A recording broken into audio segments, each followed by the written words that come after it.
Hello विद्यार्थी, कैसे हो? वेलकम। आपका पाठ नंबर 1 9th क्लास का अपना पाठ नंबर 1 हमारे आसपास के पदार्थ चल रहा है, जिसकी पिछली क्लास में मैंने आपको शुष्क बर्फ के बारे में थोड़ा सा बताया था। यानी शुष्क बर्फ आरी भाषा में CO2 जो होता है, ठोस CO2 को हम शुष्क बर्फ कहते हैं। आई भाषा में यानी CO2 जो होती है, कार्बन डाइऑक्साइड जो होती है, ठोस कार्बन डाइऑक्साइड को, किसको? ठोस कार्बन डाइऑक्साइड को शुष्क बर्फ कहते हैं। आ रही बात समझ? यानी ठोस कार्बन डाइऑक्साइड को, ठोस कार्बन डाइऑक्साइड को शुष्क बर्फ कहते हैं। आई बात समझ में?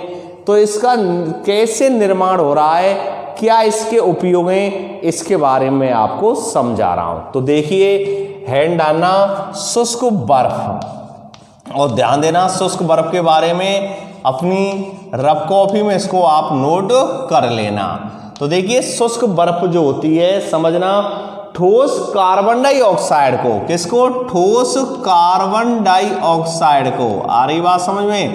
यानी ठोस कार्बन डाइऑक्साइड को, यानी CO2। भाई CO2 एक तो क्या होती है? गैस होती है। कार्बन डाइऑक्साइड हो गैस ही तो है, जिसकी वायुमंडल में मात्रा कितनी होती है? 0.03%। कितनी होती है? 0.03%। आई बात समझ में? लेकिन बात चल रही है शुष्क बर्फ की, और शुष्क बर्फ को हम ठोस कार्बन डाइऑक्साइड जो होती है उसको हम शुष्क बर्फ कहते हैं। तो ध्यान देना, शुष्क बर्फ, और नोट करना इसमें, ठोस कार्बन डाइऑक्साइड को शुष्क बर्फ कहते हैं। ठोस कार्बन डाइऑक्साइड को, ठोस कार्बन डाइऑक्साइड को शुष्क बर्फ कहते हैं। क्या कहते हैं इसे? शुष्क बर्फ कहते हैं। ध्यान देना, समझना, नोट करना, बहुत महत्वपूर्ण बात मैं आपको बताने जा रहा हूं। तो समझना, ठोस कार्बन डाइऑक्साइड को शुष्क बर्फ कहते हैं। CO2 गैस पर उच्च दाब लगाकर, यानी CO2 जो गैस होती है, CO2 क्या होती है? गैस होती है। इस पर क्या? उच्च दाब लगाकर। तो देखिए, CO2 गैस, समझना, CO2 गैस पर क्या लगाकर? CO2 गैस पर क्या लगाते हैं? उच्च दाब लगाकर। कैसा दाब लगाते हैं? उच्च दाब लगाते हैं, यानी हाई प्रेशर लगाते हैं, उच्च दाब लगाकर। आई बात समझ? CO2 गैस पर उच्च दाब लगाकर, CO2 गैस पर उच्च दाब लगाकर एवं तापमान को कम करके, एवं जो तापमान होता है, टेम्परेचर होता है, तापमान को कम करके, तापमान को कम करके। ध्यान देना, समझना प्रिय छात्राओं, तापमान को कम करके, यानी ठोस कार्बन डाइऑक्साइड को शुष्क बर्फ कहते हैं। आई समझ में? और CO2 गैस पर यानी उच्च दाब लगाकर, कैसा दाब लगाकर? उच्च दाब लगाकर एवं तापमान को कम करके, तापमान को क्या करके? कम करके, और इसे किस में बदल दिया जाता है? इसे ठोस अवस्था में बदला जाता है। यानी तापमान को कम करके, दाब कैसा रख रहे हैं? उच्च रख रहे हैं। तापमान कैसा ले रहे हैं? कम ले रहे हैं। आई भाषा में, तापमान कैसा ले रहे हैं? कम ले रहे हैं, और तापमान को कम करके इसे ठोस अवस्था में बदला जाता है। आई भाषा, इसे ठोस अवस्था में बदला जाता है। समझना, इसका आशय यह है कि जो CO2 गैस होती है, कार्बन डाइऑक्साइड गैस जो होती है, इसको यानी उच्च ताप पर, किस पर? उच्च ताप पर, यानी उच्च तो क्या लगाते हैं? दाब लगाते हैं, उच्च दाब पर। समझना, CO2 गैस जो है, इसको यानी उच्च किस पर? दाब पर। और तापमान कैसा कर लेते हैं? कम। तापमान कैसा कर देते हैं? कम। तापमान को कैसा? कम करके इसे ठोस अवस्था में बदला जाता है। किस में बदला जाता है? ठोस अवस्था में बदला जाता है। आई बात समझ में? ये बहुत महत्वपूर्ण बिंदु शुष्क बर्फ के बारे में, क्योंकि टॉपिक जो आपका चल रहा है वो चल रहा है दाब परिवर्तन का प्रभाव, कि दाब परिवर्तन का क्या प्रभाव पड़ता है। और मैंने बता दिया था कि दाब बढ़ाने से कणों की मध्य की दूरी कैसी हो जाती है, कम हो जाती है, या दाब बढ़ाकर और तापमान को कम करके, दाब बढ़ाकर और तापमान को कम करके इसे ठोस अवस्था में बदला जा सकता है। कौन सी अवस्था में बदल सकते हैं इसको, ठोस अवस्था में बदला जा सकता है। ये आपका टॉपिक मैंने चल रहा था कि दाब परिवर्तन का प्रभाव, यानी दाब परिवर्तन का प्रभाव, और दाब परिवर्तन के प्रभाव में मैंने आपको ये लाइन बोली थी कि दाब बढ़ाकर और तापमान कम करके गैस को हम द्रव अवस्था में बदल सकते हैं, और वही टॉपिक चल रहा है। आई बात समझ में, आगे ध्यान देना, समझना प्रिय छात्र छात्राओं। तथा शुष्क बर्फ को उच्च दाब पर संग्रहित किया जाता है, तथा शुष्क बर्फ को, जो अपनी कैसी बर्फ है, शुष्क बर्फ है, तथा शुष्क बर्फ को, तथा शुष्क बर्फ को, ध्यान देना, तथा शुष्क बर्फ को, शुष्क बर्फ को उच्च दाब पर, कैसे दाब पर, उच्च दाब पर, उच्च दाब पर संग्रहित किया जाता है। क्या किया जाता है, उच्च दाब पर संग्रहित किया जाता है। आई समझ में, बहुत महत्वपूर्ण आपका ये बिंदु, तथा शुष्क बर्फ को उच्च दाब पर संग्रहित किया जाता है। कैसे दाब पर, उच्च दाब पर।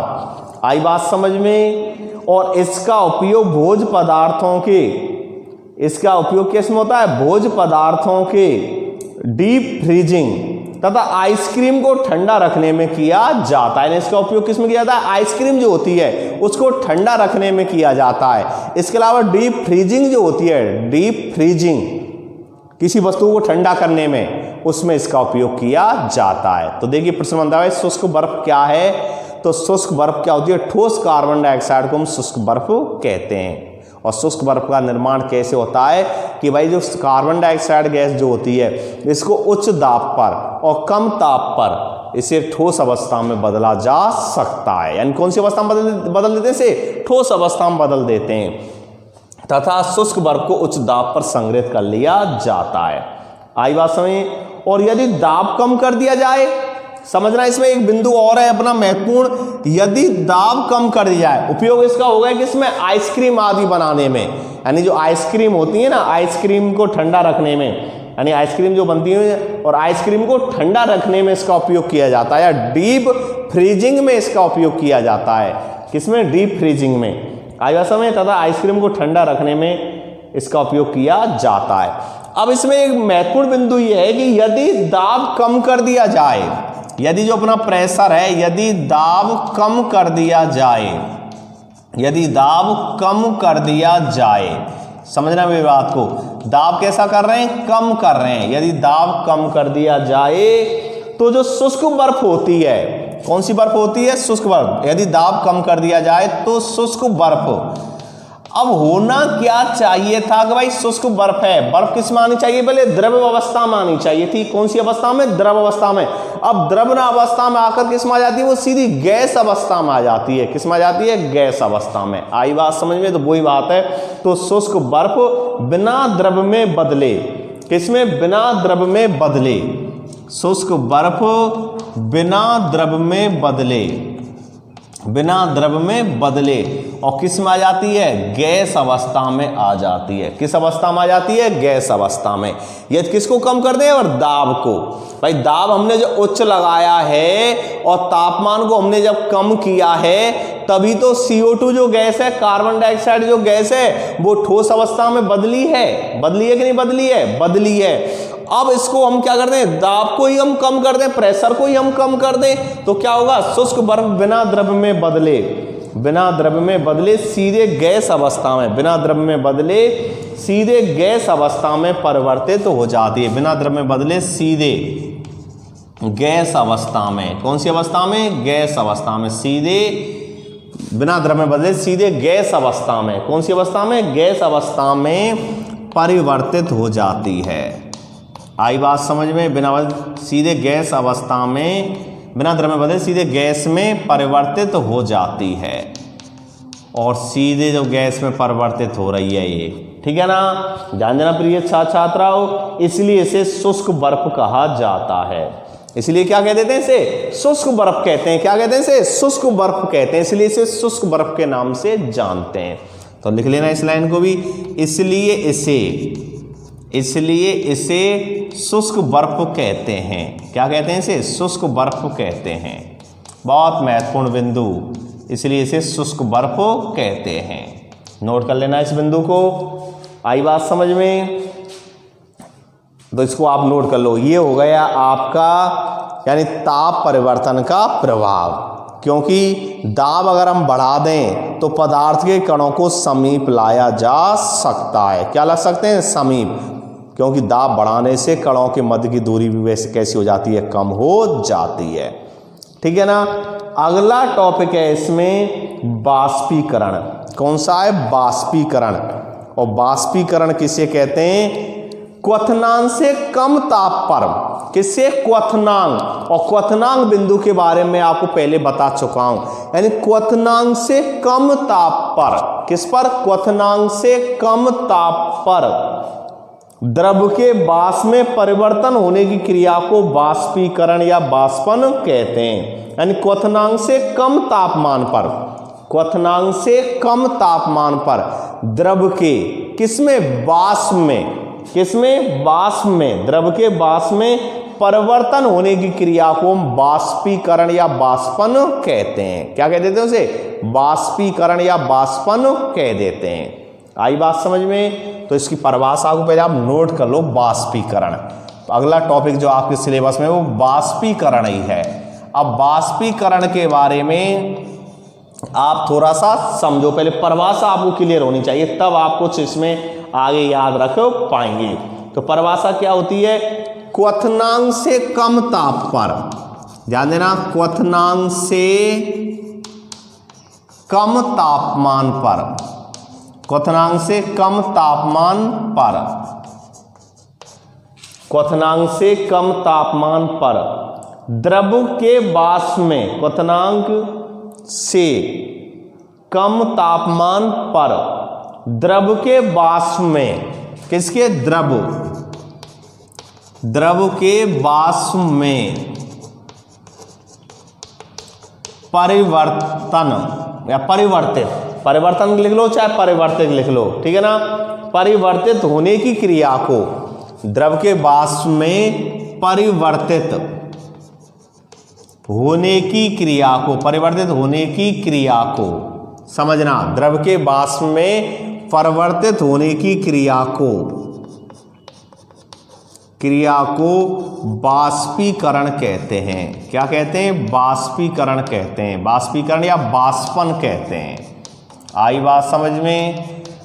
प्रश्न आ सकता है, वाष्पीकरण या वाष्पन किसे कहते हैं? तो क्वथनांक से कम तापमान पर, किससे? क्वथनांक से कम तापमान पर द्रव के वाष्प में परिवर्तन होने की, किसमें? द्रव के वाष्प में परिवर्तन होने की जो क्रिया होती है उसको हम वाष्पीकरण या वाष्पन कहते हैं। आई बात समझ में?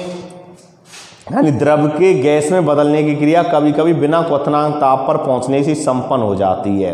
जैसे जल को खुला छोड़ने पर वे धीरे धीरे क्या हो जाते हैं? वाष्पित हो जाते हैं। गीले जो कपड़े होते हैं वो भी क्या हो जाते हैं? जल्दी सूख जाते हैं। इसलिए जो गीले कपड़े होते हैं ना वो क्या होते हैं? जल्दी सूख जाते हैं। आई भाषा में इसी प्रक्रिया के द्वारा, क्योंकि कभी कभी क्या होता है कि बिना क्वथनांक ताप पर पहुंचने से ही, यानी द्रव के गैस में बदलने की क्रिया कभी कभी बिना क्वथनांक ताप पर पहुंचने से ही पहले क्या हो जाती है? संपन्न हो जाती है। आई बात समझ? यानी ध्यान रखना, द्रव से गैस में पहुंचने, द्रव से गैस में पहुंचने के लिए क्या चाहिए? क्वथनांक चाहिए। क्वथनांक बिंदु पर, माना जैसे जल है, जल का क्वथनांक बिंदु कितना होता है? 100 डिग्री सेल्सियस होता है। कितना होता है? 100 डिग्री सेल्सियस। तो जब गर्म को हम जल को जब हम 100 डिग्री सेल्सियस पर क्या करेंगे? गर्म करेंगे। जब जल को हम 100 डिग्री सेल्सियस पर गर्म करेंगे तब जल द्रव अवस्था से गैस अवस्था में परिवर्तित होता है। लेकिन कभी कभी ऐसा होता है कि बिना क्वथनांक बिंदु पर पहुंचे ही और जो जल होता है ना द्रव अवस्था से गैस अवस्था में परिवर्तित हो जाता है। ऐसे द्रव के गैस में बदलने की क्रिया कभी कभी बिना क्वथनांक ताप पर पहुंचे ही संपन्न हो जाती है। जैसे जल को खुला छोड़ने पर वह धीरे धीरे वाष्पित हो जाता है। और गीले कपड़े क्या हो जाते हैं, सूख जाते हैं। आई बात समझ में। और क्वथनांक से कम तापमान पर द्रव के वाष्प में परिवर्तन होने की क्रिया को हम क्या कहते हैं, वाष्पन या वाष्पीकरण कहते हैं। आई बात समझ में। क्योंकि पदार्थ के कण हमेशा कैसे होते हैं, गतिशील होते हैं। यानी पदार्थ के कण कैसे होते हैं, हमेशा गतिशील होते हैं। यानी जो पदार्थ होते हैं ना, इनके कण हमेशा कैसे होते हैं, गतिशील होते हैं, कभी रुकते नहीं है भाई। पदार्थ कण निरंतर कैसे होते हैं, गतिशील होते हैं। पाठ की शुरुआत में मैंने बताया था, पदार्थ कण निरंतर कैसे होते हैं, गतिशील होते हैं, कभी रुकते नहीं है, लगातार गति करते रहते हैं। किसकी वजह से, गतिज ऊर्जा की वजह से। किसकी वजह से, गतिज ऊर्जा की वजह से। आई बात समझ में। और गतिज ऊर्जा जो होती है ना, गतिज ऊर्जा की वजह से, ठीक है ना। आगे चलते हैं। आगे इसमें यानी बाष्पीकरण को प्रभावित करने वाले कारक, अगला टॉपिक है इसमें, बाष्पीकरण को प्रभावित करने वाले कारक। तो इसको हेड डाल लेना आप, बाष्पीकरण को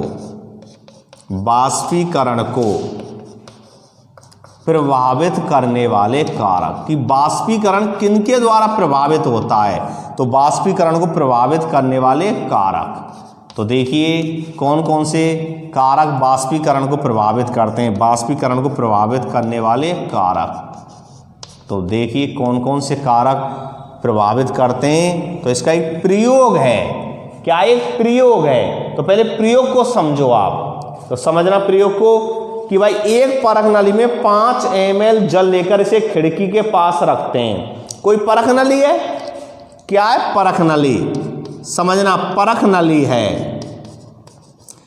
परख नली में क्या लिया, 5 ml क्या लिया, जल लिया।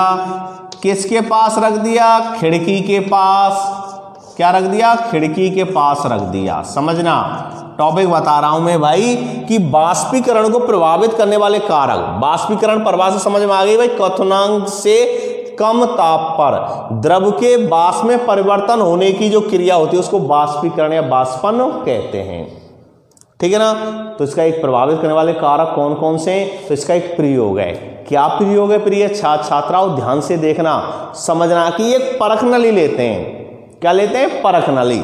और परख नली में 5 ml क्या लेते हैं, जल लेते हैं और इसे खिड़की के पास रखते हैं। आई बात समझ में। और एक चीनी मिट्टी की प्याली में 5 ml जल लेकर इसे भी खिड़की के पास रखते हैं। एक तो परख नली ली, एक क्या ली, चीनी मिट्टी की। चीनी मिट्टी की एक प्याली है, चीनी मिट्टी की प्याली। दूसरा इसी में दूसरा प्रयोग, चीनी मिट्टी क्या लेते हैं, प्याली लेते हैं। इसमें भी क्या लेते हैं, 5 ml क्या लेते हैं, जल लेते हैं। इसमें भी 5 ml जल लिया, इसमें भी 5 ml जल लिया। और इसको भी कहाँ रख दिया, खिड़की के पास। कहाँ रख दिया, खिड़की के पास। ध्यान देना, समझना प्रिय छात्राओं कि भाई परख नली ली, परख नली में 5 ml क्या लिया, जल लिया। कितना ml, 5 ml। और उसे खिड़की के पास में रख दिया। और दूसरे में क्या किया, एक चीनी प्याली की यानी चीनी मिट्टी की एक प्याली ली, चीनी मिट्टी की, उसमें भी 5 ml जल लिया और इसे भी खिड़की के पास में रख दिया। आई बात समझ में। ध्यान देना प्रिय छात्राओं, ठीक है ना। एक दूसरी चीनी मिट्टी की प्याली में 5 ml जल लेकर इसे बंद आलमारी में रख देते हैं। समझना प्रयोग को, एक चीनी मिट्टी की प्याली और ली, ठीक है ना, एक चीनी मिट्टी की प्याली और ली, ठीक है ना। उसे क्या किया, बंद आलमारी में रख दिया। समझना, वही चीनी मिट्टी की प्याली, चीनी मिट्टी की प्याली, कितना, 5 ml क्या लिया, वही जल, और इसको कहाँ रख दिया, बंद अलमारी में। अलमारी यानी अलमारी है जो कैसी है, बंद है, और उस बंद अलमारी में रख दिया। आई बात समझ में, ठीक है ना। तो क्या देखते हैं, हम देखते हैं तीनों में से वाष्पीकरण की दर चीनी मिट्टी की प्याली जो खिड़की के पास रखी है उसमें सबसे अधिक है। यानी हम देखते हैं कि जो बाष्पीकरण की जो दर है किसमें, इसमें जो चीनी मिट्टी की प्याली है खिड़की के पास रखी हुई है। आई बात समझ में? कहाँ रखी हुई है? खिड़की के पास। परख नली में 5 ml जल लिया, कहाँ रखा? खिड़की के पास। चीनी मिट्टी की प्याली है, इसमें भी 5 ml जल लिया, इसको कहाँ रखा? खिड़की के पास। और चीनी मिट्टी की प्याली है, 5 ml जल है, इसको क्या रखा? बंद अलमारी में। तो देखते हैं हम क्या देखते हैं प्रिय छात्राओं, हम देखते हैं कि जो चीनी मिट्टी की जो प्याली है जो खिड़की के पास रखी हुई है उसमें बाष्पन की दर कैसे होती है? सबसे अधिक होती है। अतः हम कह सकते हैं बाष्पीकरण की जो दर है निम्न कारकों पर निर्भर करती है। कौन कौन से कारकों पर निर्भर करती है? कौन कौन से कारकों पर निर्भर करती है? निम्नलिखित 4 कारणों पर निर्भर करती है। नंबर 1, सतही क्षेत्र पर। समझना किस पर? सतही क्षेत्र बढ़ने से। सतही क्षेत्र बढ़ने से पॉइंटों को लिख देता हूं, फिर विस्तार करा दूंगा। सतही क्षेत्र बढ़ने से, आई बात समझ? सतही क्षेत्र बढ़ने से, ठीक है ना। नंबर दूसरा है किस पर? तापमान वृद्धि। किस पर? तापमान वृद्धि। नंबर तीसरा है आर्द्रता का प्रभाव। आर्द्रता, नमी, आर्द्रता का प्रभाव। और नंबर नेक्स्ट अगला है नंबर 4 पॉइंट, वायु की गति। आई समझ में? वायु की गति। इन बाष्पीकरण को प्रभावित करने वाले कारक कितने? 4 हैं। कितने? 4। कौन कौन से? ध्यान देना प्रिय छात्राओं। नंबर 1 है सतही क्षेत्र बढ़ने से, दूसरा है तापमान वृद्धि, बाष्पीकरण प्रभावित करती है, आर्द्रता का प्रभाव और वायु की गति। वायु गति, भाई वायु की गति तेज होने से जलवाष्प के कण वायु के साथ उड़ जाते हैं, जिससे वाष्पन की दर क्या हो जाती है? तेज। जैसे पंखा चलाने से गीला फर्श जो होता है, जैसे पंखा चला रहे हो, जो गीला फर्श है, नीचे अपना फर्श कैसा है? गीला, माना आपने उस पर पानी फैला दिया है, गीला फर्श है, तो वो जल्दी सूख जाता है। तो वायु गति का प्रभाव हुआ कि नहीं हुआ? होता है। इसी प्रकार अगर आर्द्रता है, आर्द्रता मतलब जब वायुमंडल में जल वाष्प की अधिकता होती है तो बाष्पीकरण की दर कैसे हो जाती है? कम। जैसे बरसात में कपड़े धीरे धीरे सूखते हैं। धीरे धीरे क्यों सूखते हैं बरसात में? क्योंकि बरसात में वायुमंडल में क्या रहती है? आर्द्रता रहती है, नमी रहती है। अब वायुमंडल में पहले से नमी है, पहले से क्या है? नमी, आर्द्रता है, तो कपड़े क्या होते हैं बरसात ऋतु में? धीरे धीरे सूखते हैं। लेकिन जैसे गर्मी, ग्रीष्म ऋतु है, अब ग्रीष्म ऋतु में आपने जो कपड़े धोए उनको आप माना सुखा रहे हैं तो जल्दी सूख जाते हैं, क्योंकि वायुमंडल में नमी कैसी रहती है? कम रहती है। आई बात समझ में? नंबर अगला है इसमें तापमान वृद्धि। तापमान वृद्धि से भी अणुओं, जो तापमान वृद्धि या तापमान बढ़ने से अणुओं की गति ऊर्जा क्या हो जाती है? बढ़ जाती है। और जो गति ऊर्जा जब बढ़ जाएगी अणुओं की, तो बाष्पीकरण की दर भी क्या हो जाती है? बढ़ जाती है। और यही कारण है कि गर्मी में कपड़े बहुत तेज गति के सूखते हैं, बहुत तेजी से सूखते हैं। आई बात समझ में? और सतही क्षेत्र बढ़ने से बाष्पीकरण एक सतही प्रक्रिया है, अतः सतही क्षेत्र बढ़ने से भी बाष्पीकरण की दर बढ़ जाती है। जैसे कपड़ों को फैलाने पर, कपड़े हैं उनको फैलाकर सुखाने पर जल्दी सूखते हैं। मानो कोई कपड़ा है और कपड़ा को आपने धो दिया, तो आपने देखा होगा आप उसको क्या करते हैं? फैला के सुखाते हैं। अगर इस तरह एक जगह उसको सुखाते हैं, माना उदाहरण के लिए देखिए, माना एक तौलिया है कि नहीं? एक तौलिया है, ठीक है ना। इसको मैंने जल में क्या कर दिया? धो दिया। जल में क्या कर दिया? इसको धो दिया। अब माना मैं इसको इसी प्रकार सुखा दूं इस तरह, तो इस जल्दी सूखेगा क्या? नहीं सूखेगा। अगर मैं इसको इस तरह फैला के सुखा दूं, ध्यान देना, इस तरह फैला के सुखा दूं, तो ये क्या होता है? कपड़ा क्या होता है? जल्दी सूख जाता है। क्यों? सतही क्षेत्र बढ़ गया उसका। क्या बढ़ गया? सतही क्षेत्र। आई भाषा में क्या बढ़ गया उसका? सतही क्षेत्र। और सतही क्षेत्र बढ़ने से कपड़े क्या हो जाते हैं? जल्दी सूख जाते हैं, जल्दी सूख जाते हैं। तो 4 कारक। तापमान अगर अधिक है तो बाष्पीकरण दर कैसी होगी? अधिक होगी। आर्द्रता का प्रभाव, आर्द्रता अगर कम है तो बाष्पीकरण दर कैसी होगी? ज्यादा। आर्द्रता अधिक है तो बाष्पीकरण दर कैसी होगी? कम। वायु गति, वायु अगर तेज गति से चल रही है तो कपड़े या कोई भी जल्दी सूख जाते हैं। आई बात समझ। और सतही क्षेत्र बढ़ने से भी क्या होता है, बाष्पीकरण पर प्रभाव पड़ता है। सतही क्षेत्र जितना ज़्यादा होगा बाष्पीकरण की दर उतनी ही कैसी होती है, ज़्यादा होती है। इसलिए जित कपड़ों को अगर हम फैला के सुखाते हैं तो वो जल्दी सूख जाते हैं, जैसा मैंने अभी उदाहरण बताया था आपके लिए। आई बात समझ में। तो ये हो गया आपका बाष्पीकरण, ठीक है ना। बाष्पीकरण को प्रभावित करने वाले कारक, आई बात समझ। तो कितने कारक प्रभावित करते हैं, 4। तापमान में वृद्धि, आर्द्रता में कमी, वायु की गति में वृद्धि और सतही क्षेत्र बढ़ने पर। और अगला टॉपिक है इसमें, बाष्पीकरण के कारण शीतलता कैसे होती है, यानी बाष्पीकरण के कारण शीतलता कैसे उत्पन्न होती है। आइए शीतलता कैसे उत्पन्न होती है, इसके बारे में नेक्स्ट अगली क्लास में बताएंगे। तो आशा करता हूं प्रिय छात्र छात्राओं बहुत अच्छी तरह से टॉपिक आपकी समझ में आया होगा। मिलते हैं नेक्स्ट अगली क्लास में और नए टॉपिक के साथ। थैंक्स। ओके।